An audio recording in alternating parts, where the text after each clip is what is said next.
And we're on, man. Welcome back. We had a lot of complications last week, dude. Yeah, last week wasn't good. No, it wasn't. We had the computer 'cause we did it crash twice twice. as well. Yeah, we had a crash twice, and then we had the recording cut out and delay. Yeah. So I think I figured the bugs out from that one, but Well, you know, if it comes out, it means that it worked. fingers crossed. But look, let's jump into some gossip for this week. Yep. We have, which we tried to do last week, Jude's new girlfriend. Yes. So Jude Bellingham's found himself a lovely piece. Yeah, it's good for A him. lovely piece. She's a very attractive girl. I will give her that. Yep. However, before we jump in and we take a look at her Instagram, which, to be fair, from last week has jumped up like 40,000. Really? Yeah, 40,000. Yeah, because we were ragging on her about how low her numbers seem for someone high caliber profile. Well, yeah. I mean, they're not too low, but they're influencer level. Yeah. The influencer level. Yeah. So, but look, I've just taken a snapshot of some of the guys that she's dated. So we've got Nothing like the history. Jordan Poole and LaMelo Ball from the NBA. So she likes basketballs. Well, I mean, Basketball. we're going to see a trend. We're going to see a trend. Now, look, here's an A-lister that, is pretty impressive. Michael B. Jordan. So, Hey, very handsome man. hey, No homo. yeah, I mean, look. Nah, either way. Yeah, if you're locked in a room with him, I don't know. I don't know what might happen. But then, a surprising one, Jamie Foxx. Hey, Doesn't discriminate by age. good for him. 57 years old. Jamie Foxx Still still getting it in. pulling. Still getting it in. Good for I him. mean, she's 27. Hey, less than half his age. So, I mean, she goes young. She goes Jude, 21. She goes Jamie Foxx, 57. Goes basketballers, actors, footballers. And She's then, really spreading her wings. well, I mean, You the feel like to last. say something else. Oh, yeah. They're wings to somebody. But then we've got the most concerning one, Diddy's son. Oh god. Oh, Yeah. the one that was in Diddy's house when he got raided, right? Correct. Oh god, Yeah. that's horrible. Yeah, he was stashing the baby oil. Oh my god, I forgot look, about that. I mean, let's take a quick look over at her Instagram. Look, 479,000 followers. Yeah, it did go up a little bit. It's gone up a little bit from last week. Yeah, good for her. And I mean, look, you can see why. You can see why Jude's attracted to this woman. She's a good-looking lass. Yeah, she's a I'll give her model. that. You know, she puts in the work, and good for her. I mean, look, And good for him. look, good for her, right? Good, probably more good for her than good for Well, him. good for him. Because I think good for her. Yeah. you know, we've all seen what a good woman can do to a good football player, right? So, let's just hope his assets and money is in his mum's name. Oh, classic. That's I feel like that's the classic move now. It's a classic move now. But look, on to other gossip for the week. We've got a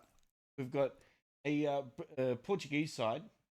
Portuguese side has gone on to sign 9 players on the transfer deadline day, right, for them. So Boa Vista is a team coming dead last in the Prima Liga in Portugal. Nice swang. And they've just had a transfer ban listed. So they had a 2-season transfer ban. Mm-hmm. Now, the reason they had a 2-season transfer because they couldn't pay their outside debts Yep. to, buyers, those type of things.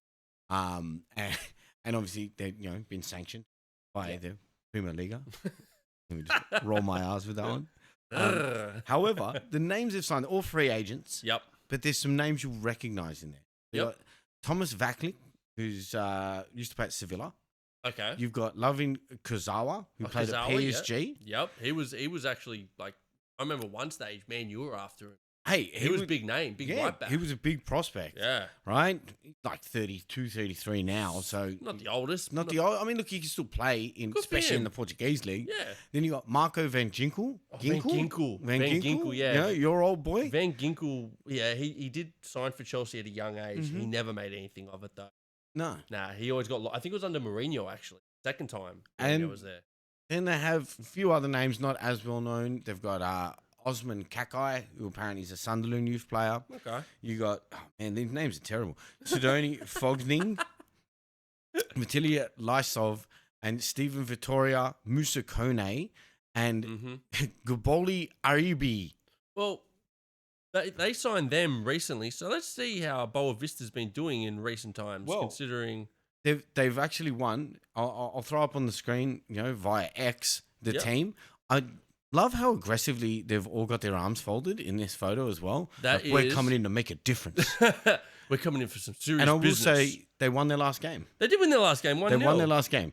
So that's the first Nice. win they've had in like 6 or 7 An games. 81st minute goal. Hey, Good for them. I'm sure they'll take it at this stage. They're still dead last. Oh, yeah, they're still last. But, Fuck. maybe they're able to kind of pull themselves out of it. with Well, this. look, they are 7 points away from getting out of relegation, but they're only 1 point now behind 17th. So, out of 18, by the way. So, yeah. good for them. Good for them. We'll Yeah. see. We'll see how they go. I mean, we'll follow it up. We'll keep but track and see how they continue. I will on. note that Kazawa didn't play in that game where they won. So maybe he makes a difference when he comes in. See, I also didn't like their jerseys. No, they look like a chessboard. Yeah, Yeah. and you know what the funny thing is? They match with the seats. Yeah, I did notice that. It's like, are they trying to blend in? Yeah, that's their secret. They're the chameleons. That's their mascot is a chameleon. The Boa Vista Chameleon. Yeah, and they're also able to sneak players in and out from like the. Well, they did that 9 times. So yeah, yeah. But he's an interesting one. Kind of happened last week. Jose, your old manager, and probably one of the fan favorite managers going around the world. Legendary manager. Well, he's over at Fenerbahce, Correct. and he's not doing too bad of a job with Fenerbahce. I don't think he's coming second. He's not quite enjoying the Turkish league. I don't think he's had several comments made about it. He's and really digging into the corruption that he's. 100%. Yeah. I mean, it's And, kind of clear. If there's one manager that you don't want to have trying to expose the corruption, it's Jose Mourinho. Yeah, 'cause look, he's never going to shut his mouth. I can He give you has that much. zero filter. No, he couldn't give a shit. So look, he's been accused of being a racist. Yeah, I heard about this. Yeah. Well, look, it's all unfolded in the game against Galatasaray. Yes. So it's a game that ended 0-0. Right? Correct, Which yeah. is obviously a very tight game for a Turkish league game, especially when it's Fenerbahce versus Galatasaray. Yeah, it's you always a expect massive goals. game. However, there was a call that didn't go Galatasaray's way for a penalty in the game. Now, the Galatasaray bench obviously jumps up, starts pleading to the referee to give the penalty. They're jumping all over each other. Yeah. Acting a fool. Yeah, correct. Now, in the press conference afterwards, when they're kind of questioning him about the game, they questioned the penalty. Sorry. They questioned the penalty. He obviously jumps back and goes, if it was a Turkish referee, they would have given it. Yeah. Now, that's not what they have the issue with. No. Which you would assume is what they have the issue. But then Jose carries on to say, well, they were carrying on like monkeys on the sideline. Mm-hmm. There is no reference to them being monkeys. Yep. Just the way that they were acting was like monkeys. Yeah, like what they do when they get worked up. They were jumping around. They were, acting crazy about this penalty call. Correct. Yeah. So obviously the claims come out from Galatasaray saying that he's racist, Which is ridiculous. Yeah. Well, but he's the kind of the kicker to it all is that you've got Didier Drogba, who's obviously an ex-Chelsea legend, but also an ex-Galatasaray legend. Correct, yes. And John Obi Mikel, Yes. who's, a legend for Chelsea as well. Both come out going, we've known this man for, 15? 20 plus years. 15, 20 years. Yeah. And then they've said, he's not a racist at all. Yeah. And coming from someone like Drogba, who's worshipped in Galatasaray, is obviously a big claim, right? Because I think football's gone in the direction just way too much on this racism thing. Whenever someone's not happy, whenever someone gets said something to them, it's racist. Yeah. Right? And I get it. No one wants to be racially abused. It makes sense. No one should get racially abused. But it's got to draw a line somewhere, right? Because are we just going to start banning words?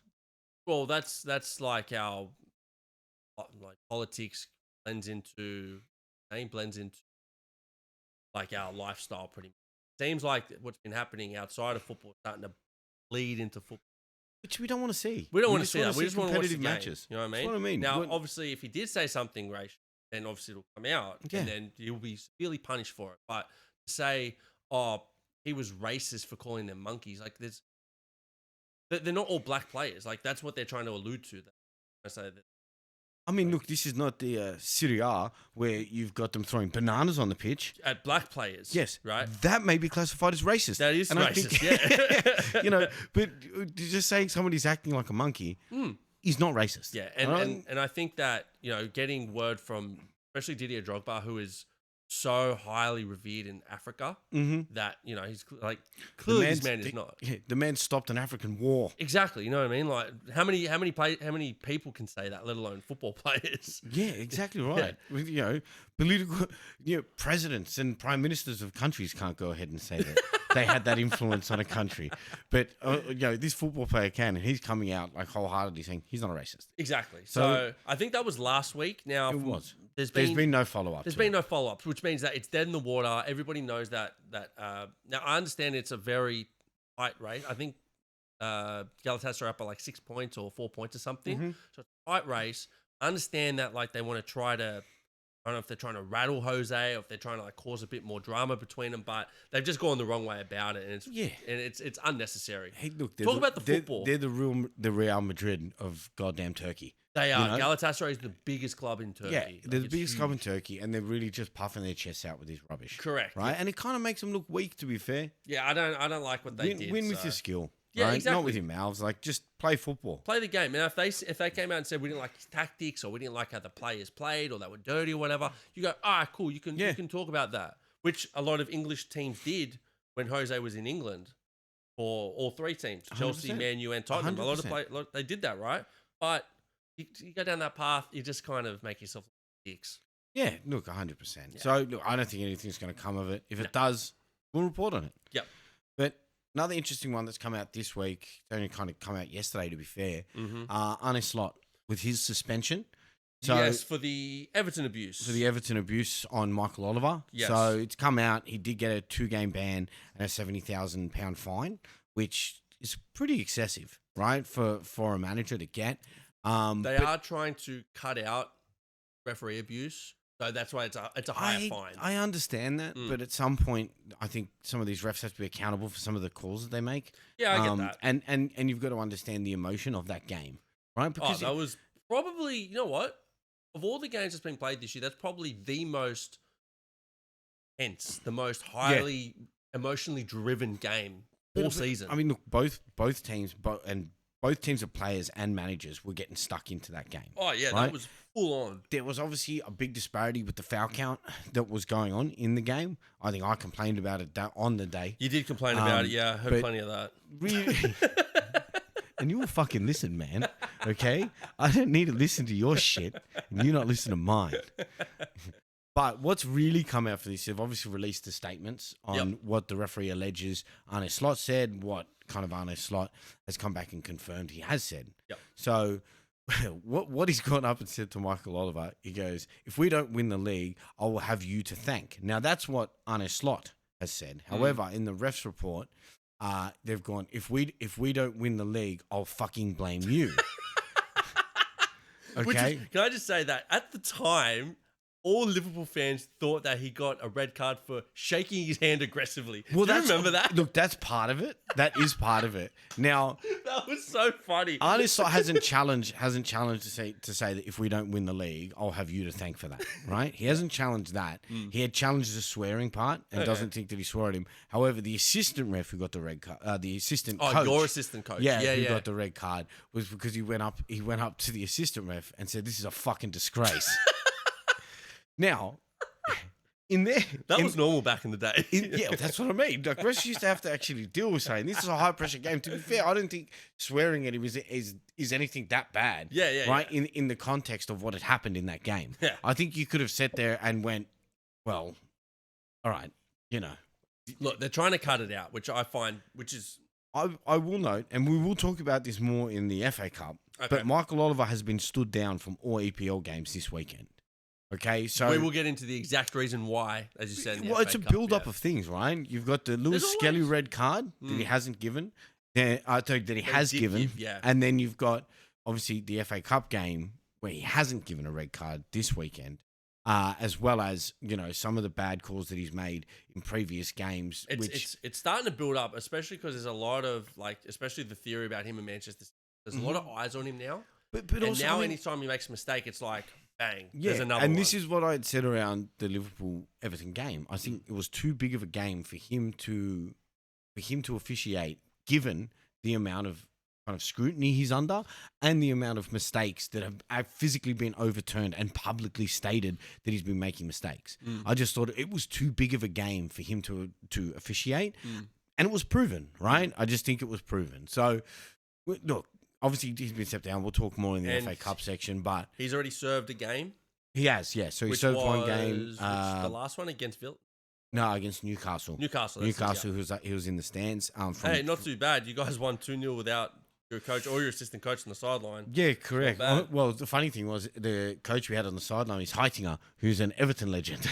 Is it really? Yeah. Nice. So he's one of our coaches now, and he apparently quite good. Yeah, nice. So yeah, he'll serve the Southampton game still on the sideline, which Bro, I could be on the sideline for the Southampton game. yeah. What do you want us to do, coach? Just score? Just play like you've been playing. I don't know. Yeah. Does it really matter? Pass the ball to Salah.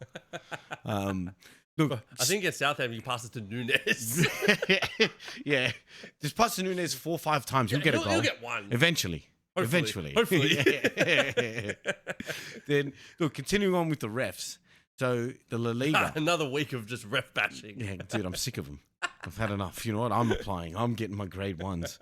So look, we move over to the LaLiga, and we've obviously seen, and we spoke about earlier a couple of weeks ago, the referee for the Madrid game who gave Jude a red card. Yes, they obviously opened an investigation against him, because he had a sports management company that he was a part of. Yeah, Real Madrid made the complaint. Right? Made the complaint and had an investigation. Now he was completely cleared of that. Right? They said there's zero kind of conflict whatsoever.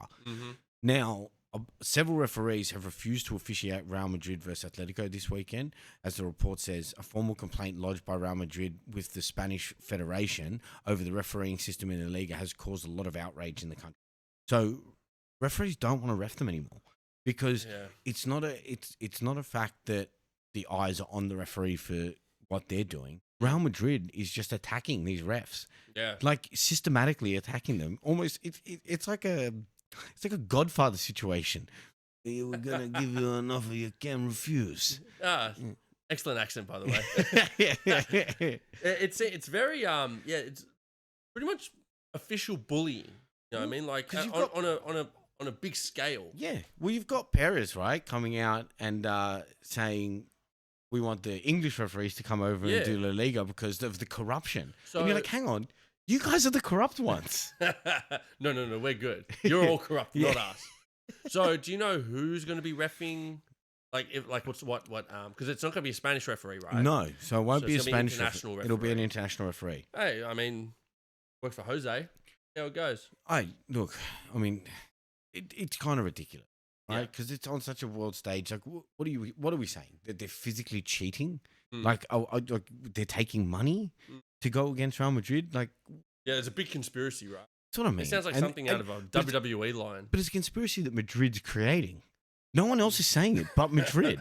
You know what I mean? So, and they're literally. I'm ragging on Michael Oliver and the English refs, and they're saying we want the English refs. Bring them over. So the people are talking about the English refs, whereas Madrid's like, man, we just don't like these ones that no one else is talking about. Yeah. So I honestly don't think anything will come from it. This is continuing on and on and on. There's always another story coming out. So we know there's going to be another one. 100%. Let's see how the game goes on the weekend because they played yesterday in the Champions League, which we will get into. Mm-hmm. So it's a big game. A huge game. And the way that the league is going at the moment, Barca's first, Atletico's behind by 1 point, and Madrid's behind by 1 or 2 points after that. So it's a top 3 game, potentially for the championship. It's going to be a huge game, bro. Huge. Yeah. Massive. Emotion-filled. Oh, yeah. It's going to be big. We'll see. Now, look, one final ref rag. Yep. And this is probably more on the coach. So, obviously, we've seen Arne Slot acting a little bit insane on the sideline. Yeah, it's a little bit, yep.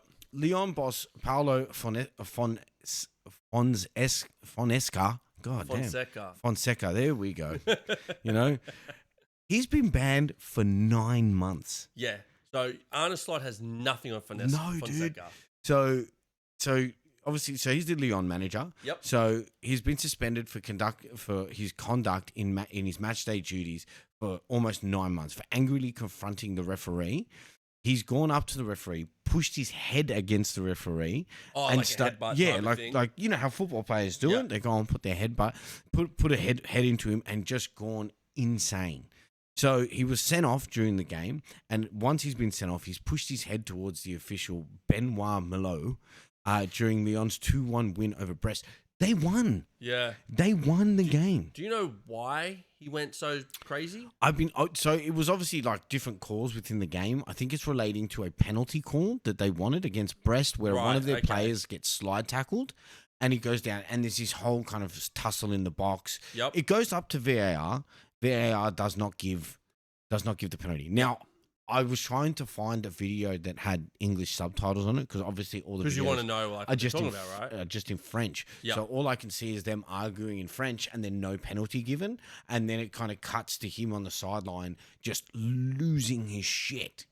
Like completely losing his shit. It happened in the 97th minute. Like there was 4 minutes of extra time. It happened in the 97th minute. So like I really want to know why he'd go so spastic. So, I mean, if when you're winning. Yeah, if I can find a video that kind of shows the clear stuff, we'll put it up on Instagram, I think. Yeah, because we definitely have to show it. Yeah, because it's super crazy. Well, he's just gone nuts. He's gone nuts. And like to go that nuts, especially when you're going to win the game 2-1. Yeah. Like, I know. You're up 2-1. Why would you go so hard? Yeah. Like, that's not a time-wasting thing. That's what I mean. That's a I've lost my shit type of thing. At least Slot copped a goal 2 minutes after the extra time to his biggest to his crosstown rivals. Totally understand why you would get upset about that. Yeah. But this, look, while you're on the last bit of gossip, I'm going to see if I can find why he went nuts because it just doesn't make sense to me. I mean, it doesn't compute, right? No. So, well, before we move on to any kind of football in the games, we've got a nice one. Jack Grealish. Jack Grealish is back in the news. Former English national. Hasn't scored for like eons. Yeah, it's almost a year or something he hasn't scored. Over a year now, yeah. And I think he might have broken it, but not in the Premier League. I think it might have been FA Cup or something. So after their FA Cup win against Plymouth, he's been seen out on the town in Newcastle, going through pubs. Now we've got a video here, which good old we should be able to hear as well. But as you can see, he's stumbling out of the pub. Beer still in hand. Off his tits. Yeah. Ignoring fans for autographs. Yeah, bro, you want to get the fuck out of there. But what I want to know is why is the van park so far away from the club? Wouldn't they be right at the front so we could get in? Yeah, he's drunk, man. He's not thinking. He's also a cheapskate. He's probably sharing an Uber. Fucking tight ass. Is this the image you're trying to now portray? Right? Like you're trying to come off a win against Plymouth Argyle for one, who I think massive win. Who now are second last in the championship. They've got a few wins under the belt. Hey, get Rooney out of there, bro. yeah. But you haven't scored in over a year, and now you're going out getting drunk at like a local pub. Bro, season's have not you over just yet. given up? I think they have because they shouldn't be giving up because they're still pushing for that top 4 spot. They're still in the FA Cup. You still have you still have goals.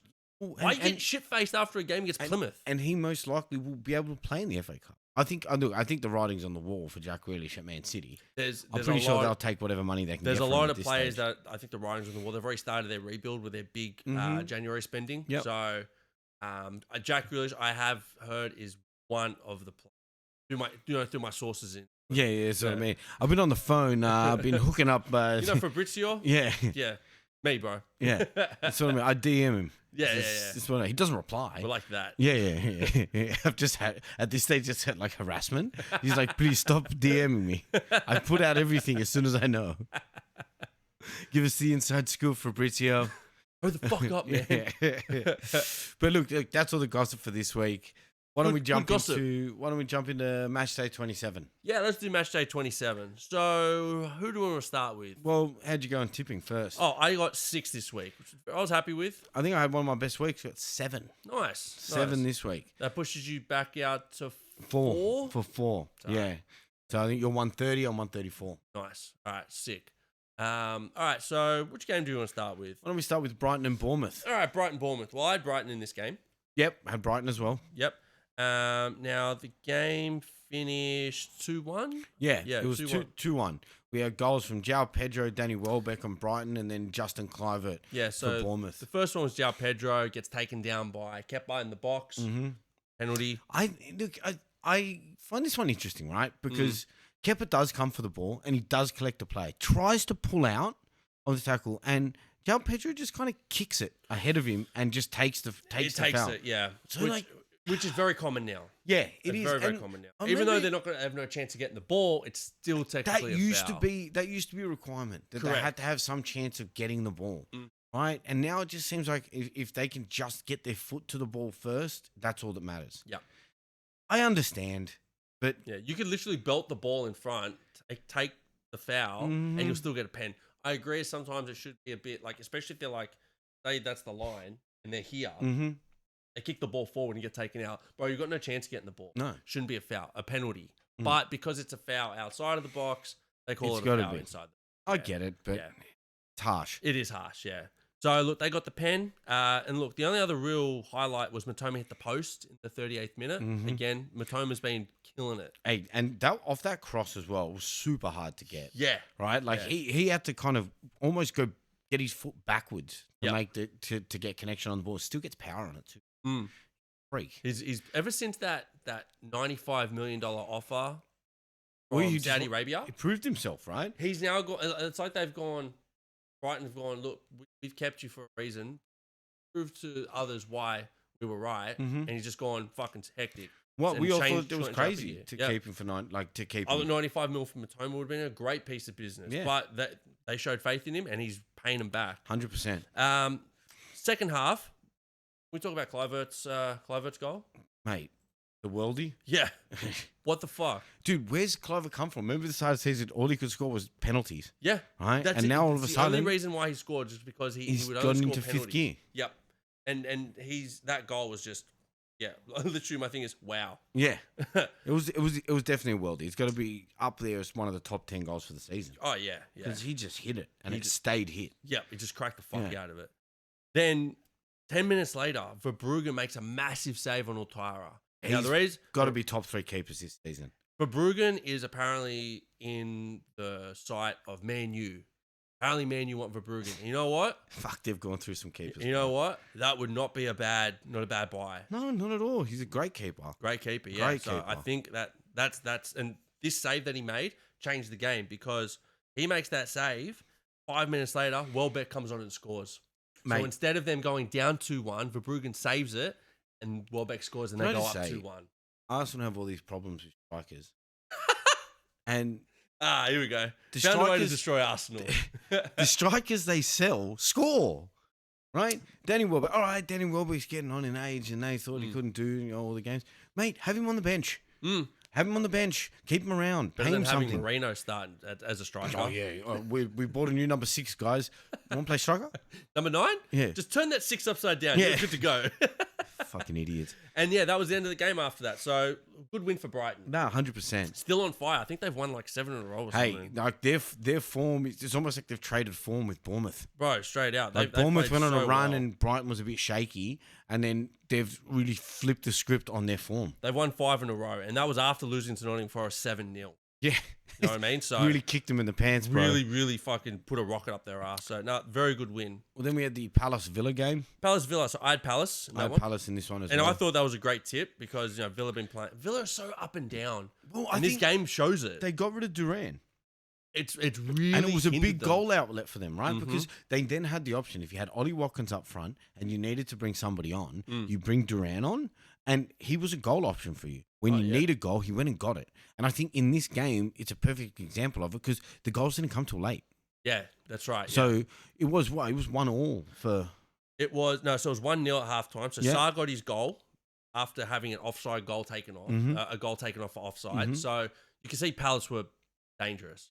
See that they were looking like they were going to score already. Then they get their goal. Rodgers has his goal offside in the first half. So that was 1-0 at halftime. But then Rodgers actually gets his goal in the 52nd minute. So not long after halftime, they get their goal. Right, off a long ball. Nothing wrong with a long ball. I'm just saying. We've been saying it all season. All season, bro. There's nothing wrong with a long ball. No, nothing at all. 7 minutes later, though, Mateta, who has been on fire since probably January, been killing. So they go up 2-1. Sarr gets his second. 71st minute off the cross. Easy. And then, want to talk about Arsenal again?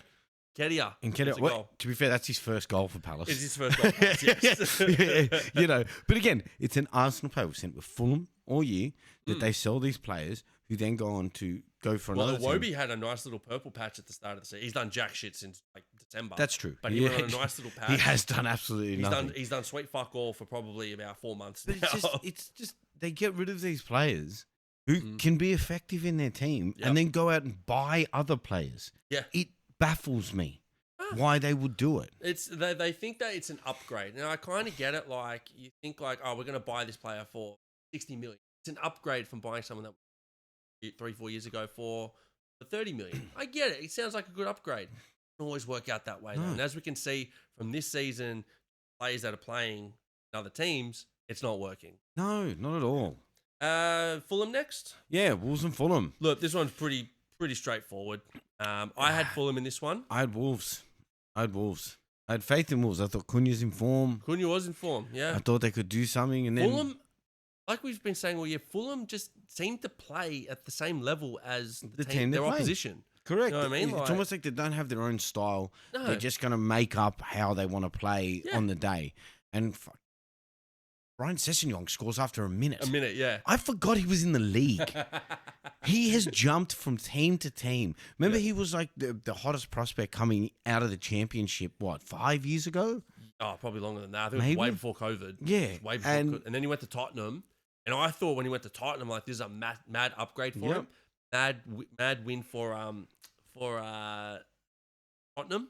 And just never worked out. No. Never worked out. He just never progressed. No. He actually regressed. Yeah. When he went to Tottenham. He did. Which happens to a lot of players, to be fair. Then Gomez gets his goal in the 18th minute, just smashed it in. I think it was bobble in the box and he pumped it in. And you're like, all right, cool. So 1-1. Looking 1-1. But then 47th minute, Muniz. What I got to question is the keeper. Why was he so far out of his box? Well, not out of his box, off his line. He was like pretty much near the 18-yard line. And Muniz was able to just chip him. Yeah, look, it's one of those ones where I think like a keeper's either got to commit or not commit, and he didn't commit. Yeah, you know. Well, to be fair, like he should have stayed in his goal, but he'd come out and he's like, well, I kind of have to go for it from here, and then he was kind of in like no man's land. Yeah, right? You caught out, and to be fair, professional finish. Yeah, it was. Right, yeah. like you saw him out of there, you just went, oh, nice, thanks. It was a good chip. Yeah, really nice chip. So, and that was pretty much the only highlights. There wasn't much else in this game. No, I mean it was a back and forth game, but again, it's Fulham just playing to how Wolves want to play. Exactly right. And they played better Wolves football than Wolves. Exactly right. Yeah. Should we jump into Chelsea now, or let's go? Yeah. Look. This one will be simple, but there is the one thing I did want to say before the game. There was a massive protest. There was massive protest. All about Todd Bowley, right? Correct. All about Todd Bowley and the owners. Obviously, fans aren't happy with the way things are going.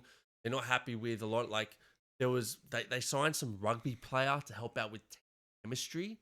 Going, what? Yeah. Like they're hiring all these weird. They've got these weird hirings trying to make the team click, and you're like, bro, like we've lost our culture. You can't have like a 40-man squad. And then expect them to have a team culture because you don't know who's playing with each other, right? Yeah. Like, look, obviously I complain about Liverpool's depth, right? I think we need more depth in it. But the one thing about not having that depth, obviously there's the risk of injury and that type of thing. Which you guys have been pretty lucky with. We have a good team cohesion. Correct, right? Because you all play together. It's pretty much the same 11. We have it, so like if at Liverpool, everyone kind of meets up to have a coffee kind of shop out the front. Everyone goes in there they go get changed, drop their stuff off, they come in, everyone sits around and like talk shit and like has banter with each other. And that's for the youth as well. So everyone is kind of interacting with everyone. How do you do that with 40 players? Add Chelsea's youth to that 40 group. It's what I mean. Like 100 players. You got 100 players? Yeah. It's like like going to a nightclub. You can't know everyone in a nightclub. You know what I mean? And the one guy that does know everyone in the nightclub's a creep. So look, I'm glad that there was a protest. I don't think it's really going to matter. No, but it shows that the fans we're still clinging on. Look, it's a hard transition for you guys as well, right? Like you've gone from a single owner being the billionaire who was super invested in the club. Yeah, and it's the same with Man City. Why do you think that they get the money they want? They get everything because the guy who owns it is so invested in that team being successful because his project. The same thing with Mark Cuban and the Mavs. Why they were so successful is because he was so involved with the team. Yeah. And I think Todd Bowley's just a guy that he's trying to turn it into a business. I think he does care. I don't think it's Todd Bowley. I think it's the other guy. But they've got conflicting ways of trying to run the club. Yeah. And obviously it's not working. Yeah. Well, Todd Bowley, I think, wants to be a bit more like developed. That's why he brought in Sterling and Aubameyang and all those players. The other guy that's there, he wants like 20-year-olds and 21-year-olds and then try to build them up. But then the problem's going to be, like, if it's a business, you're going to get a big offer from a PSG or a Real Madrid or a Barca, and they're going to go, oh, okay, well, we can make 50 million profit on him. Let's sell him, instead of going, no, he is the future of the club. We need to keep this player. Yeah. And you can sell off the other players to make a bit of money and upgrade. So it's frustrating going from Abramovich, who would go out and buy players in their prime. Yep. And that would make Chelsea a guaranteed top 4 team, push for semi-finals and Champions League, to now having this team that's like, oh, it's a 5-year project. And going, we're not used to it. We're about halfway through this 5-year project. So, look, so that's why there was a protest. They're just, obviously, myself, fans aren't happy with it. But let's get into the game. We'll make this real quick. It was Chelsea 4-0. Nkunku scored off a corner. Then Neto scored off an Nkunku assist, and then Colwell scored off a Neto assist. So that was a nice little transition there. And then Kukurea scored from a George assist. Southampton didn't really do shit. They had one good chance in the first half. Chelsea ran away with it. It was kind of, they really can't create. They really couldn't. And but I think the big one here is Cole Palmer. Man, Cole Palmer, look, he's ice cold, but not In the last year's ice cold. No, He no. was cold Palmer. This year he's ice cold as fuck. Well, I mean, there was obviously this stat where he was creating chances and they just weren't getting finished. Correct, now he's not even creating chances. Yeah, well, I think we spoke about this. Like, him and Jackson had a good thing going. Yeah. Now, Jackson being out until next month means that he's had to now try to work with other players. And when you've got, like, everyone is new. Nkunku didn't play last year, so he hasn't done much with him. Neto's new and Sancho's new. So everybody around him is new. So it's hard. Obviously, him and Jackson had something going on.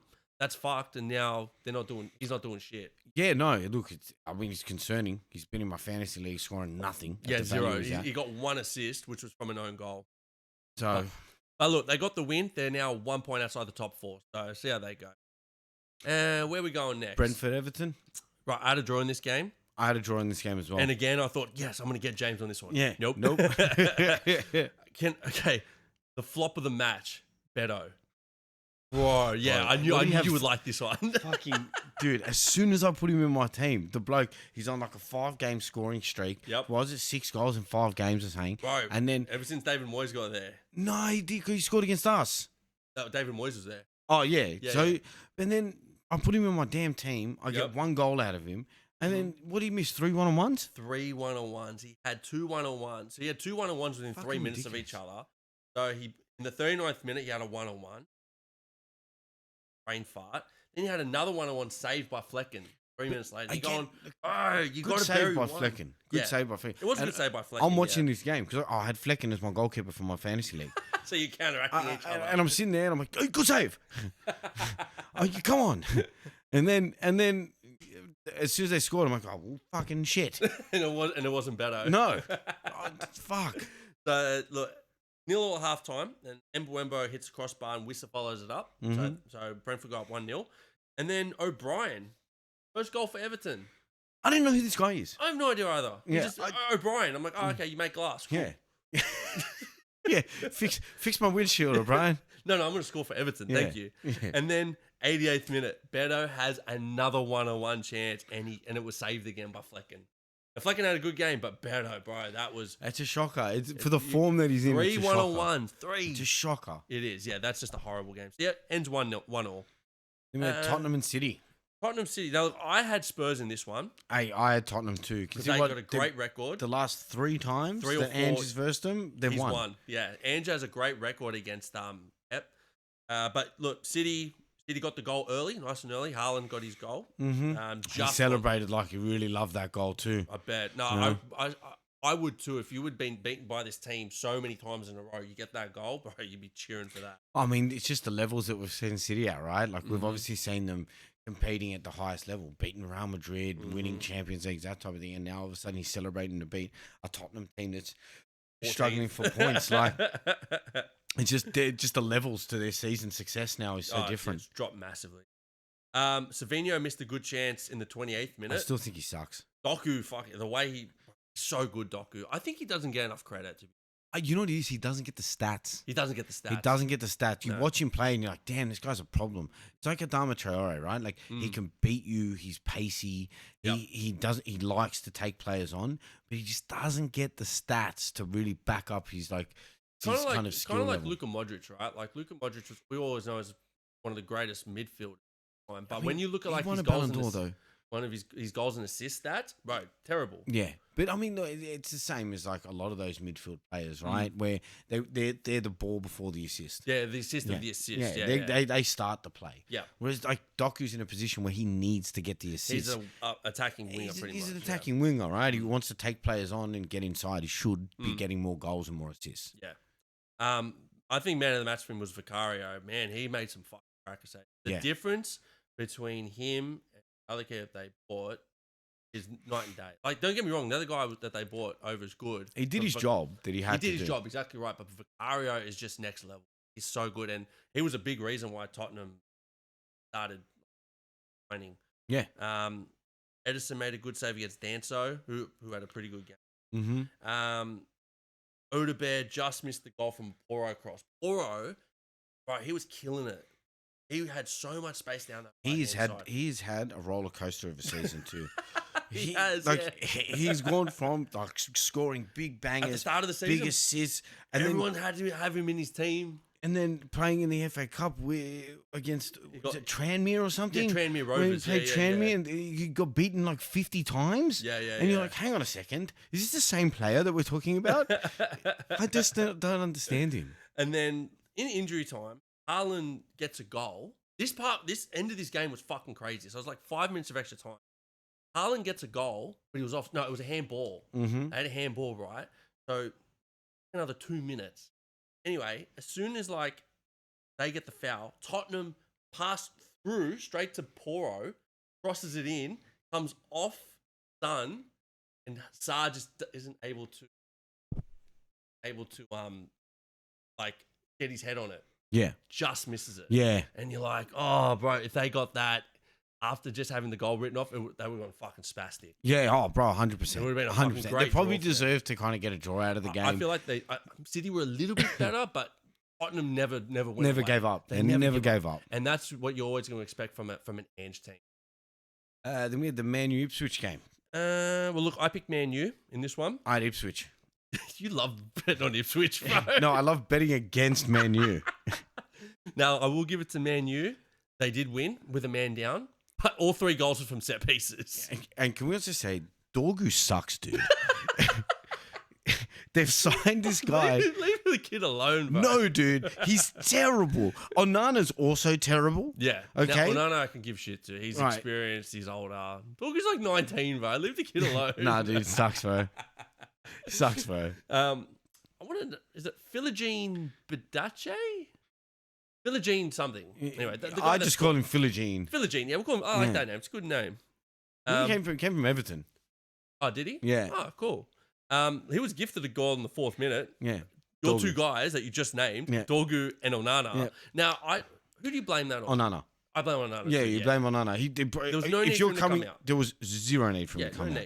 Right? And if you are coming out, you yell out, keeper. Yeah, you have to get the ball there. Like, correct. There's no other way. Yeah. And Dorgu's done the right thing, played it back relieve pressure, and he's just not there. Yeah, exactly. Yeah. And Philogene runs through and gets a tap in. Yeah, exactly. So, yes.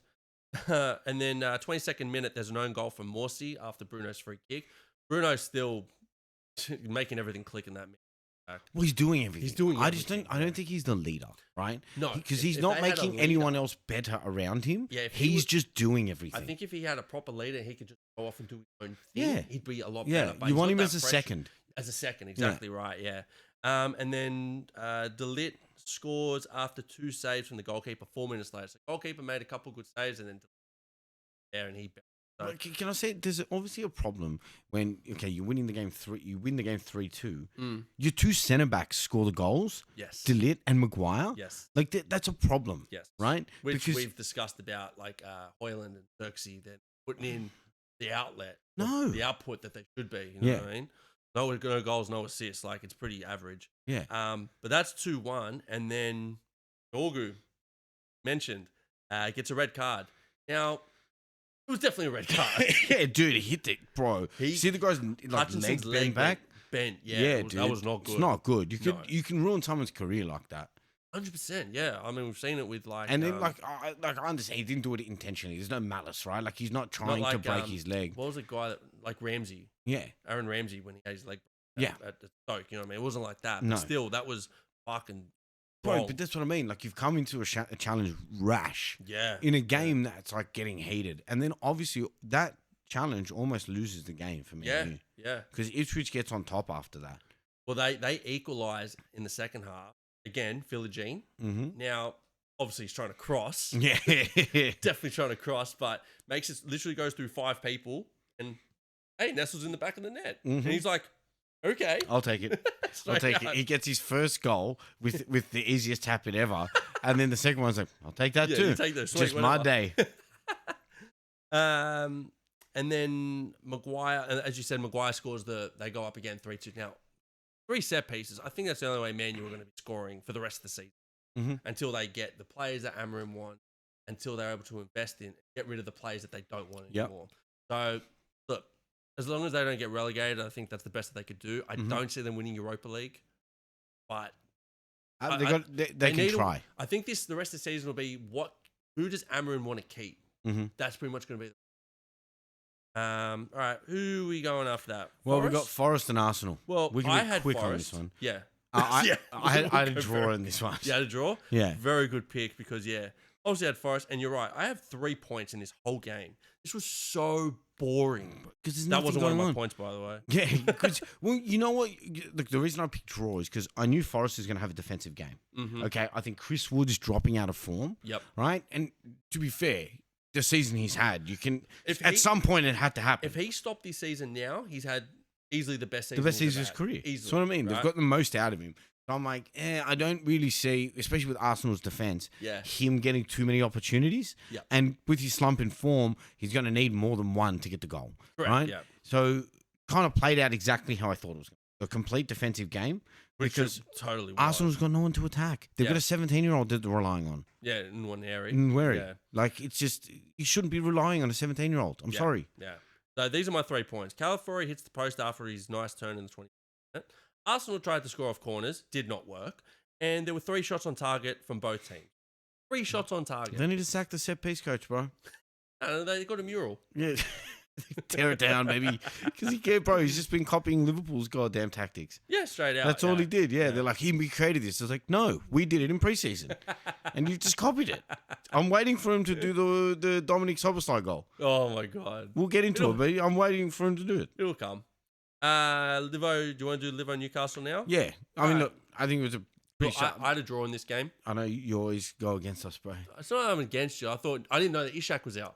Yeah, look, that was a big loss for him because Callum Wilson, as you saw in the game, like Callum Wilson he's a good player, right? But he's a good player. He's just not that level no more, bro. After his ACL tear, he really not only was he caught offside for the one that he buried. No, sorry. No, he didn't bury any of them. He didn't bury any of them. Yeah. Oh, yeah, that was the problem. Yeah, I'm giving him too much credit. He gets because he has 2 1-on-1 chances in the game, right? Yeah. Goes through one, he just 2 chips. or 3. There could have been a It third. might have been 3. They were all useless but anyway. I remember 2, yeah. One was offside. Yes. Where they said, we got let off the hook there. That was his first. He missed it, and the commentator goes, luckily he was offside for that one. Yeah, he got let off the hook. Saved his graces. Then the next one wasn't offside. Yeah, because Konate's running back. And he just hooks it so far wide, it's not funny. It wasn't even close. Yeah, no, terrible. And that's the difference between your Ishak and your Callum Wilson. I mean, Ishak's burying that all day. Right? He's scoring that. Yeah. And then obviously goals from Dominic and Alexis. Yep. The one point in this was Newcastle had 0 shots on target. Yeah, and again, Ishak. No Ishak. But it shouldn't make that much of a difference to not get a shot on target. Right, yeah. Like there should be obviously they still had Aaron Gordon and all those type of guys on the pitch. They should be able to kind of adjust their play to do it. To be able to kind of compete at the level. And look, obviously coming to Anfield's a tough ask. Right?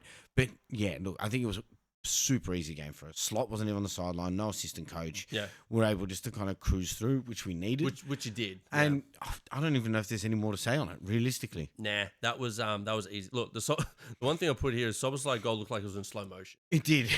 Like Diaz gets the ball. He just sweeps. He cuts it and it just goes like this. It just dribbles across. Yeah. And I'm like, oh, someone's going to get that. Oh, no, it's going to go Szoboszlai. And he taps it and just rolls past the keeper. It shows if you put it perfectly in the corner. Is that in slow? Hold on, that's not in slow mo. Let me rewind that. Nope, that was right. It went in. Okay. Yeah. So and then McAllister got his goal in the third minute. Easy win. Easy win. And then last game of the round, we have West Ham and Leicester.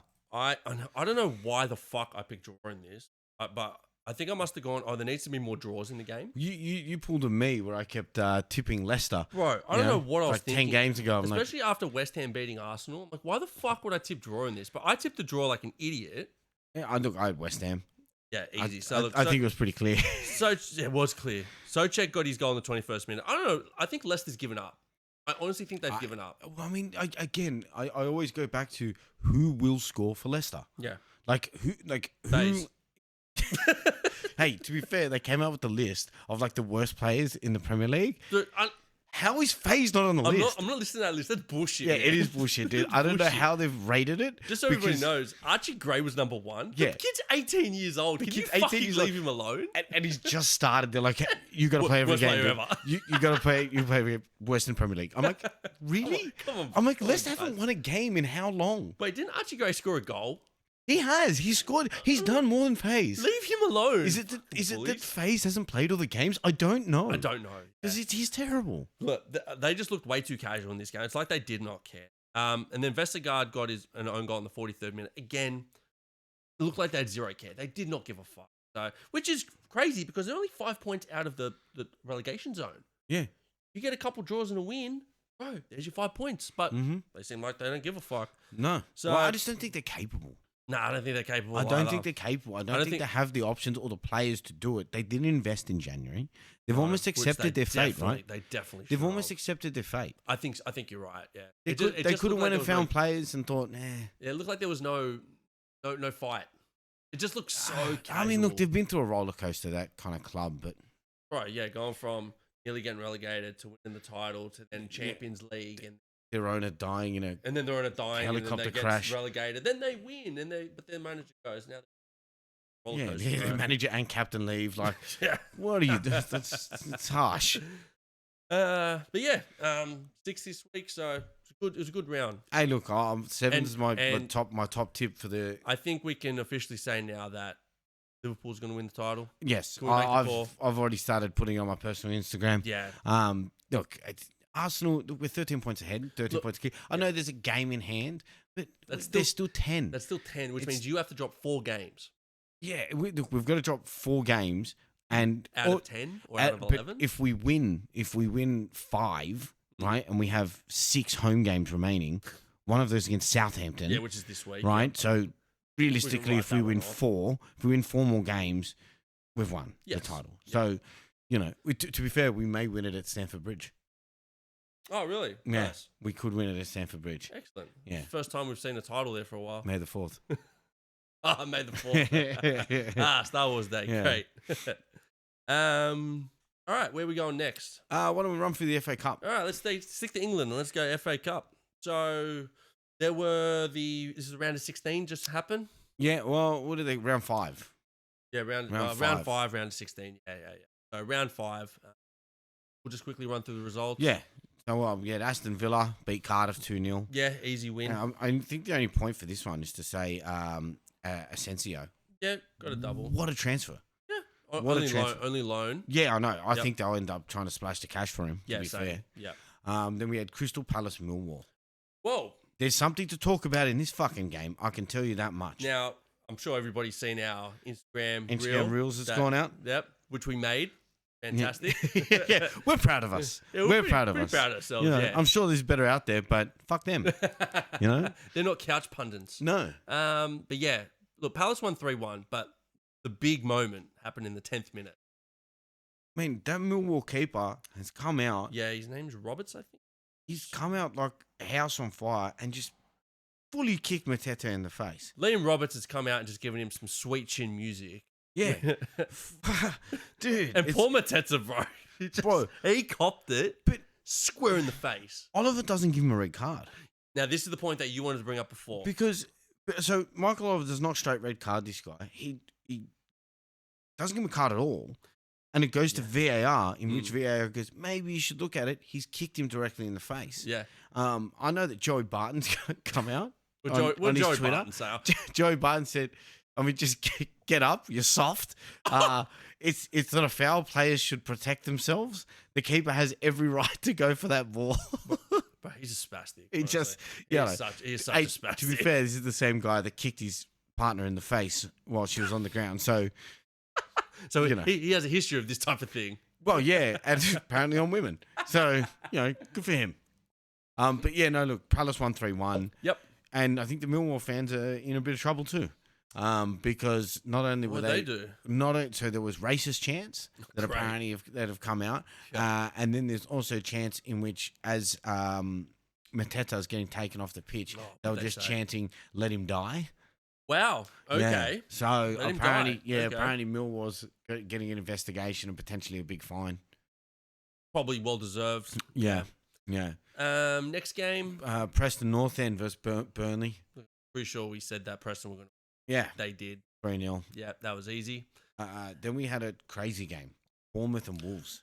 Okay, can I just say that I think that this has been the best game in all of English football so far this year. This game had a big call. This game had everything. Literally everything. It had, first it started off with Evan Nielsen getting. Mm-hmm. And then Cunha pulls out one of the cracker goals all year. Probably got best goal in the FA Cup, that's for sure. He's a massive talent. Massive. Wait for the end of the game though. Yep. Yeah. So because they get that right, and it goes to extra time, and then get an extra time, and literally the 120th minute, Cunha snaps. Him and Kirkes. I don't know what they were getting stuck into each other about. So I saw what happened was Cunha was offside, kept the ball, and obviously Kirkes wants to play going. Mm-hmm. He doesn't. They get into a little tussle, and Cunha just hands his head, fucking everything. Yeah. I think he kicked him as well. Yeah, well, he just he kept lunging at him. Yeah, he just kicking at him, trying to punch at him, headbutt him. He fucking lost it. And now that bleeds into the Premier League. Yeah, because now he's been suspended. Straight red card, and he's going to look like he's going to miss at least the next 3 games. At least. And, know, with the amount of violent conduct there, it could be more. And also, he got off the hook once by grabbing the official's glasses. Yes. Remember? Yes. Snatched the glass of his face. Yeah, and then because he agreed to pay him and do the right thing, they let him off. Yep. And I don't think that they're going to let him off this time. No. But then the big thing is they lose 5-4 on penalties to Bournemouth. And the penalties were fucking crazy. So one, I don't know if you've seen Altara's penalty. Takes one step. Barely a step. Yeah. He just swings the leg back. Bang. It's like a golf swing. The keeper doesn't even know to move. He just goes, oh shit, it's in. Oh, what? Yeah. But to be fair, this is why I argue, right? Like, players shouldn't be allowed to take these big run-ups with a stutter step in it and do all these like juking and whatever. Do you like the golf swing? Yeah, I'm a big fan of the golf swing. Huge fan. Ivan Toney did the same thing. It's a professional way to do shit. So it's 3-4 to Wolves, and then Hoyson misses his penalty, right? So it means that Wolves can win the game, Mm-hmm. and then Doherty misses his penalty, which puts it back into we're going past the original 5. Lewis Cook gets his. Traore then misses. I think he has it saved by Kepa, and then Sinistera, whoever from Bournemouth, puts it away.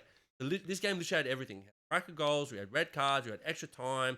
We had fights, we had missed penalties, had saves, penalties, and then we had. It was all happening. Think one team's going to win, and then they lose, and it was just everything in this game. Yep.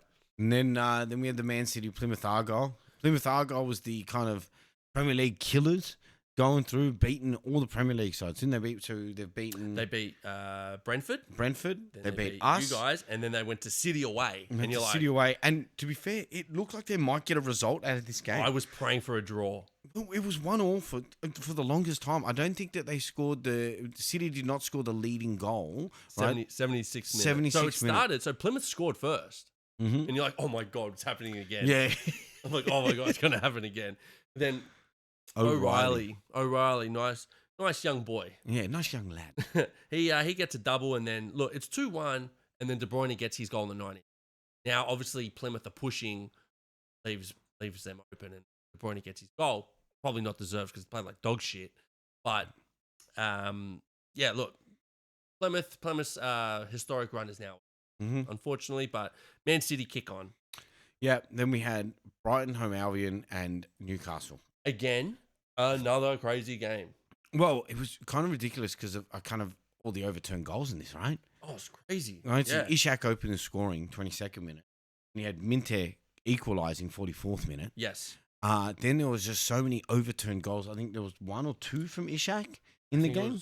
Well, there's one with we had a cracker shot. Mm-hmm. He nearly broke the net. Mate, that's got to be... The way he can hit the ball is insane. I don't think anyone hits the ball better. I think Haaland last season, yes. Yeah, Haaland could pump but, him, yeah. I mean, Ishak is just having a season this year. Then we see Aaron Gordon get a red card. Yeah, this is late in the game too, 83rd. What a fucking idiot. Just lost his head. Well, he's now out for the Cup final, the EFL Cup final. He's out. He cannot play. Dumb. Obviously, I love that. Great for you guys. That's super great. Yeah. Lewis Hall gets injured. Yep. He's now out for the Cup game. Yep. Ishak also injured. 50-50. 50-50. Yep. He's had a groin injury and may not be able to play. And if he does, you're not going to see the same Ishak, right? Correct. Yeah. Because he's not going to be at full training and that type of thing. Yep. And then you see Lamptey also get a second yellow card, and that buried him. Yep. 90+1. They had a disallowed goal for Newcastle. Shah. Right at the end. Yep. Then who else? But that guy. that guy comes in and scores in the 114th minute to win him the game, and not only proves my goddamn point about Arsenal, man. That's 2 games in a row where he won them the game. Yep. 2 in a row. What I mean. Hey, Danny Welbeck's he hasn't played this well since probably his Man U days. No, 100%. But again, it's the whole Brighton form. It's all changed since he's come back. Yep.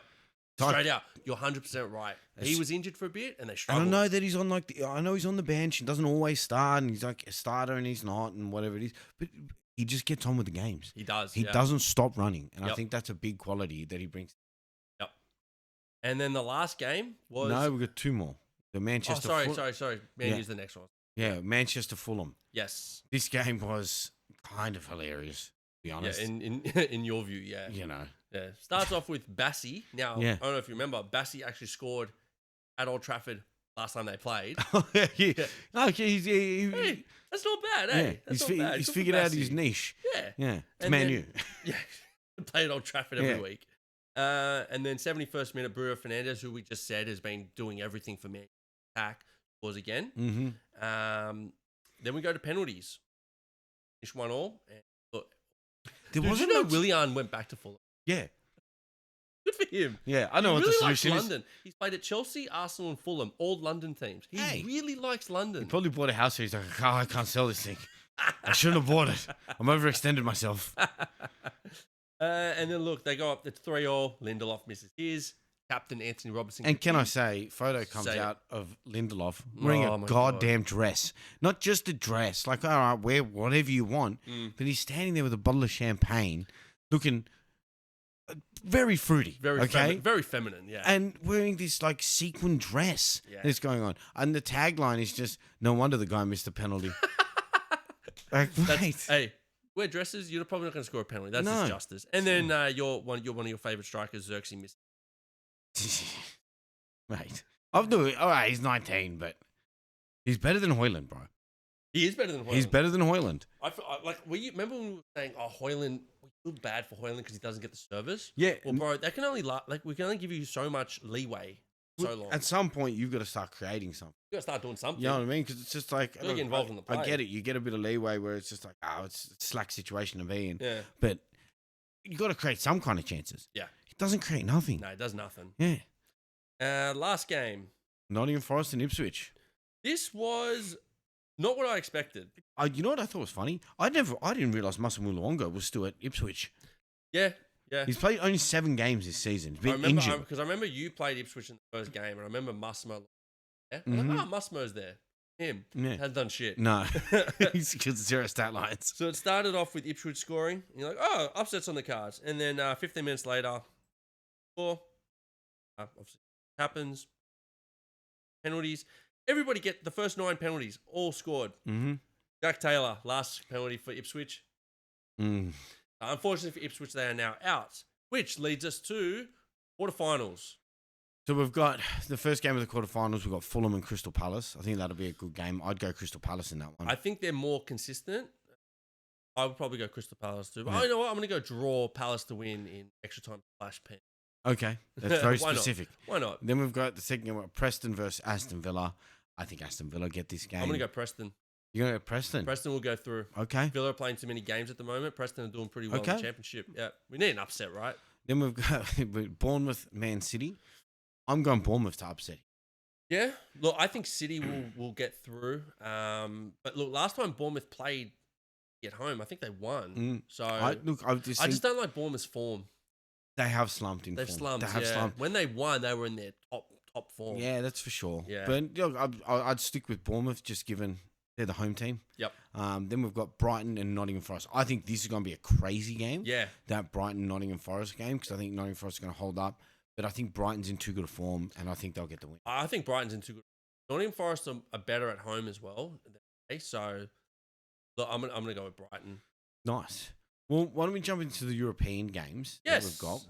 Let's start at the bottom and end up at the top. Yeah. So we've got the Conference League. We've got the Conference League, and I'll pull it up on the screen. We can kind of go through and see what we think will happen. So, and again, we're not going to know 95% of these teams. The best part about this league is the new teams that I've just learned, and they have some real funny names. yeah. So look, the first game we've got Real Betis versus Vitoria FC. Well, look, Anthony is that guy in Spain, so he's killing it. We're going to go Real Betis. Yep. Then we've got Jagiellonia, Cercle Brugge. Sorry, say that again. Cercle? Cercle. Or Cercle. I don't know. Cercle. Yeah. I'm gonna try and find where these teams are because this is just too funny. You go on. You give us the location so that we can pick a decent team. Where are we? We're at the knockout stage. All right. So Jack, how do you say their name? I'm not even gonna try, dude. Just read it. Jagiellonia from Poland versus Cercle Brugge is from Belgium. From Belgium. I'm going the Belgian team. Hey, we're going international here, baby. And who you got next? Celje and Lugano. Celje is from Slovenia. Okay. And Lugano is from Switzerland. Let's go Lugano. Let's go Lugano. Only because I used to play them against Hurstville and we always won. The only team we could beat, dude. Then we have Panathinaikos and Fiorentina. I think we go Fiorentina with this one. David De Gea there. Hey. Yeah, he's on fire. He's on fire. Then we've got Copenhagen and Chelsea. To be fair, you guys got a hard matchup. We got a hard look out of the teams that could have happened. We probably got a hard one, but I still think Chelsea should win the whole thing. Yes. At least get to the final. Then we've got Mold. Nobody likes Mold. Mold there versus Legio Warsaw. Well, it doesn't really say Warsaw. It says Warsaw. Oh yeah, no, it's Warsaw. I know my Polish. Well, we're gonna go Polish. I'm gonna ask Polish Ash. team. And Mold is from Norway, just so we know. Well, I'm going Poland. Yeah, Poland for the win. Then we've got Paphos versus Djurgården. Your garden. No, my garden. My garden, your garden. It's everyone's garden. Paphos FC is from Cyprus. Well, I'm going against Cyprus.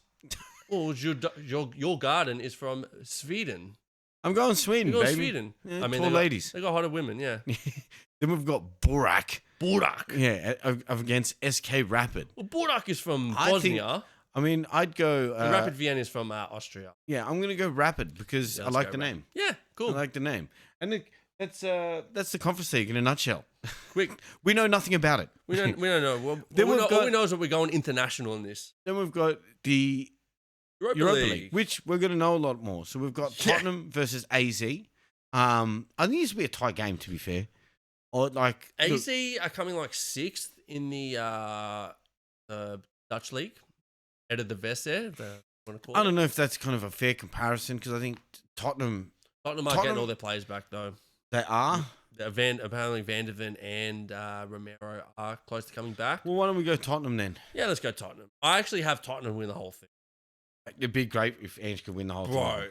Bro, the last time that Tottenham won a European Cup was 1984. What, 40 years they won one? That's amazing. And that was the old Euro Cup. Yeah. Before it became the Europa League. Yeah. Yeah, so 40 years. Then we've got Ajax from Frankfurt. I think this will be a really interesting game. Frankfurt score a lot of goals. Frankfurt, yeah, well, but they've lost Mamouche, right? They have lost Mamouche, yes. So I'd go Ajax, just the fact that they've lost Mamouche. All right. Then they've got Bodo Glimt versus Olympiacos. Go Olympiacos. Yeah, look, Yasu there. Yasu. Then we've got Victoria Plzen versus Lazio. I think I'd stick to an Italian team in this. I think it'll be too tight. Lazio are doing pretty well. I think they're like 5th or 6th in Serie A. They're going pretty well. So look, let's go Lazio in that one. Yep. Then we've got Fenerbahce and Rangers. You can't go past Mourinho. I love Mourinho in this situation. He's a good cup manager. Yeah. He knows because he's tactically sound. So I think we have Fenerbahce. And very interesting. This next game. Well, we're going to have to go the fairy tale and say Roma. We want the fairy tale, right? We've got to go all fairy want to see tale the and fairy say tale, Roma. yeah. Right? Because if he goes back, he's going to build the emotion into the game. Fuck yeah. Then you've got FCSB. I know my alphabet too, bro. And Lyon. Let's go Lyon. No. Let's go FCSB because Lyon have no manager for 9 months. That's right. Yeah. They've got, all right, let's go FCSB. Fuck it. Then we've got Sociedad versus Man United. Okay, can I just say Sociedad very, very strong defensively and Man U cannot score for dick. Well, I'm going Sociedad. Bruno gets enough free kicks. Or penalties. We're going Sociedad. So look, some very interesting games. I do have Spurs in the whole thing. I would love to see Spurs Fenerbahce final. Jose Mourinho gets his old team. Hey, either Jose wins another European Cup or Tottenham win their first cup. Yeah, and then the big daddy of the tournaments. Obviously, these games already kicked off yesterday. So we've had the first of the 2 legs played for the round of 16. Yep. And look, opened up PSV and Arsenal. Okay, I was not expecting this at all. No, I actually had PSV to kind of draw. I thought it might be a shocker. But to be fair, look, in hindsight, when you look at it, you go, well, PSV's all attack. Correct. They don't have a defence. What I was shocked that Arsenal were able to score 7. They were all tap-ins. And they all had, and it was 6 different scorers as well. It was all tap-ins, right? You can just see that defensively PSV weren't good enough. And obviously they're going to go through. It showed, yeah. They're going to go through. So then we had probably the game of the round. I had this as game of the round. And it delivered. Wow. It delivered. Yeah. Right? No Jude for Real Madrid, and you can see the difference. Right? You can see the difference with Real Madrid without Jude because they just weren't the same kind of attacking flow out of the midfield without Jude. And Jude saved them how many times this season already? Oh, man. Right? Last minute goals, last minute assists. But Atletico really came back. Julian Alvarez's goal was goal of the Champions League this year. Fucking insane, dude. Yeah. Like, he just opens up, right? Almost loses the ball, gets inside and curls it in. To be fair, very similar to the Darwin's goal at the start of the season. Kill me now. So Darwin, Julian Alvarez, I don't know. Yeah. Alvarez, Nunez, they're all the same. But look, Real Madrid win 2-1, goals off Rodrigo and Diaz. All 3 goals were great. Yeah, and to be fair, look, I see whoever wins out of Atletico Real Madrid at the return fixture beating Arsenal, and kind of going through to that. And then whoever wins out of the PSG Liverpool tie will play the winner of. Well, I mean, it's funny how we're saying that whoever wins these round of 16 games are going to go to the semi-final. We've already made it automatic. Yeah, well, the Liverpool PSG game played this morning. Let's get into this. I had mixed emotions in this game. I have several grey hairs. You want to talk about roller coasters? Hey, dude, I had to go get a haircut because I had to get the greys cut out of my hair from this morning. The fucking game was the most stressful thing ever. The first half was PSG destroying us. Yeah. Like, it was complete destruction. We got lucky that it was an overturned offside goal from Vashkilia. He had his heel offside. Yeah. But again, this is what we're saying. The semi-automated offsides need to come in. It was quick. Yep. And to be fair, if you watch that in fast motion, it doesn't look offside. It looks like he just gets back on. Yep. And then they do the semi-automatic, bang, it's quick, it overturns a goal, they go into it. Yep. They peppered us for Right, there was like at least 5 good chances, like 5 great chances for there was in the first half. One-on-one with Ousmane Dembele and Alisson makes a beautiful save. Right, another one from Vashkilia had about 3 cracker chances. All saved by Alisson. Then there was Barcola. There was the incident between Kanate and Barcola. Yes, right. Yep. There's obviously the argument that Kanate probably got lucky and didn't get a red card. I think you can kind of see an argument either way. I think he does cross his path, right, and then gets in front of him. There's the argument: does he use his hand? He uses his shoulder. Yeah. Look. If you're a Paris fan, you're obviously saying you're blowing up. It's 100% red card. Yep. If you're a Liverpool fan, you're arguing the point. So, look, I can see how it goes both ways. But Slot made the adjustments at halftime, and we started opening up and which getting he's space. been very, very good at tactically. In games where you guys look like you're not in it, he'll make a nice little tactical change, and it totally fixes those problems. It's what it did. It didn't improve our ability to get on the ball. Salah had the worst game he's had all year. There was only one good player on your team. Alisson. He got a 10 out of 10 today. I think there's an argument that McAllister had a decent game too. Even he got ripped a few times. Szoboszlai, I think, had a decent game, but didn't have the support around him. To be fair, the one thing I will say about us is our passing was the problem, right? So we would gain the ball back through strong defensive effort and then just give it away immediately. So we would clean up the scraps. They would come through, maybe rip a couple of players. Robbo was not at the races. That was 100%. Dembele destroyed him. And you could see McAllister was always trying to cover him. Help him. He was covering him. But and then that obviously creates the problem when we try to break. Everyone's already back at defence. So every time we try to break, and look, we knew that Paris was going to be a difficult game, and that we were going to have to weather storms of attack. Hey, you want to talk about Cyclone Alfred or whatever he's... It's lasted a long time this time. He's going to go. You want to talk about Cyclone Alfred, mate. You guys got absolutely peppered. Well, look, it was... I will agree. Like, they outplayed us, right? They had, 9 shots on target, like 27 shots in total or something. 27 shots, 10 on target, like 5 big chances. What we didn't do is stop. Yeah, At no point in the game did we stop, and PSG did. PSG started to feel that they could not get the result, and you could see the attack slowed down. Their play was more static. They weren't really breaking our line anymore when it got to the end. And then what happens? We bring on Darweezy, baby. Darweezy comes on and starts hassling. He gets through once on Donnarumma. Right, Donnarumma complains he got kicked in the face. He just dropped the ball. He comes out to make a save, drops the ball at Darwin's feet. He has every right to go for the ball. Commentators agree as well. He's all trying to say hard. But from then, we started getting more opportunities up front. Ball comes up. Darwin wins the header. Forced to him. Forced him off the header. You've got to be in it to win it type of situation. Forced to his feet. Gets it. I don't know what... who's their left back? He contained Salah the entire game.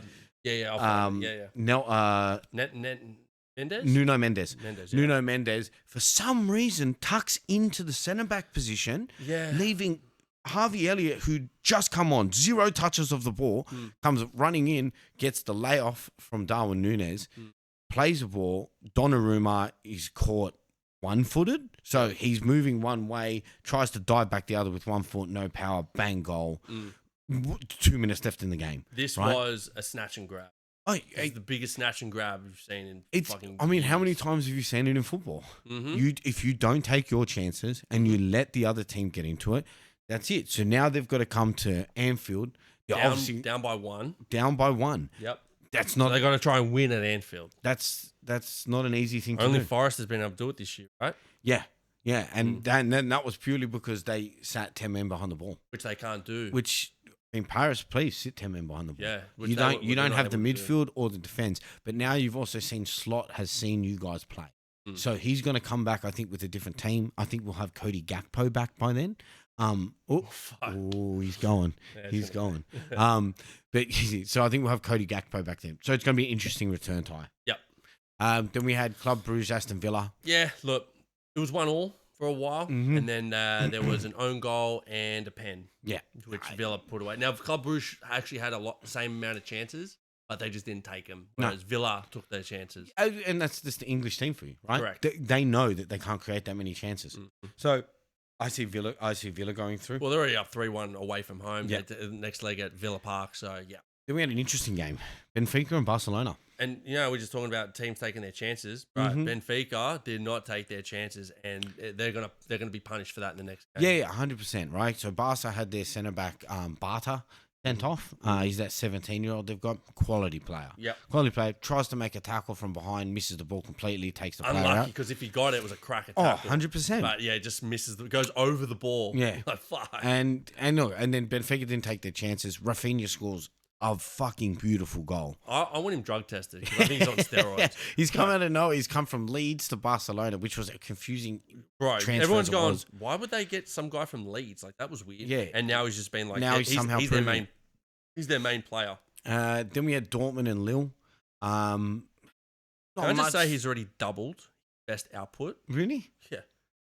His best output Maybe he should get tested. His best output was 11 for Leeds. And now he's got 25. Yeah. Come on, bro. That's crazy. They've still got like a quarter of the season to go. Yeah. And he's got 16 assists. I think Barca's in the whole club, all the trouble that they've gone through with all of these can't register players, can register players, can't transfer players, this player might leave and go. They've managed to kind of keep it together and bring the best form that they've had in a long time. I think it's their new coach that they got, the German guy, Flick. Yeah, Hansi Flick. He's mad. He's a mad coach. But look, I'm interested to see how they go. I think speaking of Germans, yeah. Then we had Dortmund and Lille. Dortmund opened the scoring. Beautiful goal. Adeyemi. Yeah, he gets his goal. And then second half, Lille, they didn't stop. They kept pushing. No, yeah, and I think that's the kind of they beat Real Madrid, right? Yes, they beat Real Madrid in the group stages, and for that reason, they just kept going at them, and eventually got the goal. But look, I think on the return fixture, I mean, I could see Lille going through on this. Yeah. I think they could sneak like a Lille. 1-0, 2-0 win, right? And you're going to go, oh, Lille's in the quarterfinals. Good for them. Yeah. But, like, let's be real. Whoever plays Barca, they're going to get smoked. I think so. Same thing. We're just assuming he's going to go through. Yeah. I think we already picked. I don't think it's assuming. It's predicting, man. Whatever. We're professionals. Remember that. Potato. Yeah. Then we had another game of the round, Bayern Munich and Leverkusen. Obviously, these two have been battling out in the German league for top spot. And this is Bayern's first win against Alonso. Yeah. For a while. So. And it was definitely a convincing win. Yep. Okay, like they've come in, completely smacked them. Yep. I think there was a red card and a pen against Leverkusen. Yeah. But I mean, 3-0 at home. I was hoping Leverkusen keep it close. Yeah, I thought maybe like a 1-0 or like a 2-1. But once that third goal went in, you're like, it's game over. Yeah, now. It's game over. I think they'll go back to Leverkusen. Even if Leverkusen win, I don't see them getting. Leverkusen might win 2-1. Yeah, maybe potentially maybe they'll 2-0, push hard. Yeah. But yeah, and then look, final game of the round, Inter, and this is your dark horse for the tournament, beats Feyenoord 2-0. Look, a professional game. I think Feyenoord had one chance. Yeah, which in hit the game, hit the crossbar. But other than that, Inter just dominated. And I'm interested to see how Inter can go, right? Because they may end up drawing Barcelona. Oh, in the semi-final? Potentially. I have the semi-final as Liverpool, Real, and I've got Inter, Bayern. And I think the final will be Inter Real Madrid, which is going to be super interesting. Because, look, it's now been 9 games and Inter have conceded 3 goals. Well, I mean, we've already beaten... I mean, on that, we've beaten Real Madrid once this year. No, I'm not saying like it's a foregone conclusion. It's just my little prediction. But, look, I think the semi-final is going to be super interesting to get to it. But, yeah, look, Inter, super professional. 100%. Typical Italian football. 100%. And I think, look, they're all good games. I think they're all pretty enjoyable games other than the Arsenal game, which was just so one-sided. Yeah. And look, before we sign off for another week, go through our tips. go through our tips. Yeah, let's do our tips. Go through our tips for the week. So Matchday 28. I've got in the Forest and City game. I've gone City. I've gone draw. I think that's a good pick. Yeah, I think like I said, Forest are stronger at home than away. I'm not really I know they've got like Mino and Doku, but I just think Forest at home will be a little bit of an edge. So I just think draw. if City score, I don't see Forest being able to score. Yeah, fair enough. That's my thing on it. Then we've got Livo Southampton. Yep, let's go. Liverpool. Livo, yep. Okay. Then we've got Palace Ipswich. I've gone Palace. Palace, easy. Let's go. We've got Brighton Fulham. I've gone Brighton. I've gone draw. I am regretting this, but I just think Fulham play to the way that the other team plays. So I'm going with a sneaky. Yeah. Then we've got Then we've got Brentford Villa. I've gone Brentford. I've gone Brentford too. Villa played yesterday, so and they had to travel as well. And Brentford are much better at home. Then we've got Wolves and Everton. Well, Without Cunha, I've gone Everton. I had to go Everton as well. Yeah. Without Cunha, I just can't see them be able to score more than one goal. No, 100%. Then we've got Tottenham Bournemouth. I've gone draw. Tottenham Bournemouth. I've gone Tottenham. I just think again. Now I think draw is a good pick because Tottenham are playing tomorrow. I just think that with their players coming back, it gives them a good. Then we've got Chelsea and Leicester. Leicester can't score. I mean, I guarantee you they will score against Chelsea. Trust me, they will score against Chelsea. But who will score? Who knows? FaZe. I'm putting money on FaZe to score against Chelsea. Hey, that's a good bet. It's a big spender. That's fun. Then we've got Man U and Arsenal. I've gone Arsenal. I've gone Arsenal just because Man U suck. It could be a draw though. Like it could be a 0 or draw. It could. Do you remember back in the days, the Man U Arsenal games were the biggest games like in the calendar year? Now they're like, Man U Arsenal, whatever. Yeah, bro. Nah. And then last game of the round, we've got West Ham and Newcastle. I just look West Ham. There's so many players out for Newcastle. Yeah, see, look, I'm pretty sure you're gonna have Ishak out. I'm pretty sure you're gonna have Lewis Hall. And you're gonna have Gordon out. They're three main players. And then they're also looking for the final. Yes. Coming up. Now I have still gone Newcastle. I just don't trust West Ham, but I think a draw would be a good game. I have gone draw. Yeah. I think where Newcastle can get them is there. Well, before we sign off, why don't we go through our Fantasy League team? All right, so we'll start with yours. I've got it up here on the screen. So you got 42 points. Yeah, not Walk good. us through. And I said that this week is going to suck because I still had my assistant manager and I couldn't make my wild card trades. And look what happened, as I predicted. They sucked balls. Yep. My top scorer was Rodgers, who got 7. I left Gabriel on the bench, who also had 7. My second top scorer was Salah, and then I had Arteta as my third best scorer on 5. Yeah. That pretty much sums up my week. Well, you also captained Palmer. Well, it was either going to be him or Salah. It's a 3-point difference. Otherwise, it was going to suck. Yeah, fair call. Look, I had Palmer playing Southampton. We scored 4 goals, and he had 0 input. I think it was a good risk to take, just didn't pan out. Well, look, I mean, on to next week. Any ideas on what you're looking to do? Yeah, my wild card. Yeah, okay. So you have a whole new team. I am going to go through and double check. At least I stayed inside 10 million. I'm going to go check who's playing who, run through the team, and I'll make some trades. But I have a feeling I'm going to use my my wild card. Well, mine for this week, I did not get much better, right? I got 45 It was points. A shit week. It was a terrible week.